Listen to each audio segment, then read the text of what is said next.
আমি দেখেনি কাঞ্চন, কাঞ্চন এসছে একটু আগে, ততক্ষণ সিনেমাটা শেষ হয়ে গেছে, আমিও হাফ দেখেছি।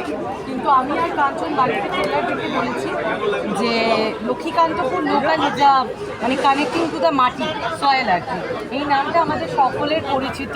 আর আমাদের বাড়ি থেকে যে সমস্ত দিদিরা, পরিচারিকা, বাচ্চার আয়া দিদিরা সবাই কিন্তু এই লক্ষ্মীকান্তপুর 6টা-10-এর লোকালটা চেপে ভোরবেলা আসেন এবং তারা এক ঝাঁক বান্ধবীর গ্রুপ আবার হাসি মুখে 4টে-4:30-এর সময় সবাই সবার বাড়িতে ফিরে যায়।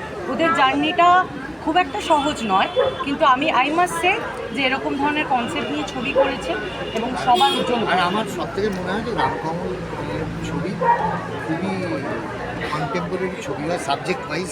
আর লক্ষ্মীকান্তপুর লোকালে যা কাস্টিং আছে, ভালো অভিনেতা অভিনেত্রীদের একটা ম্যামথ কাস্টিং আছে।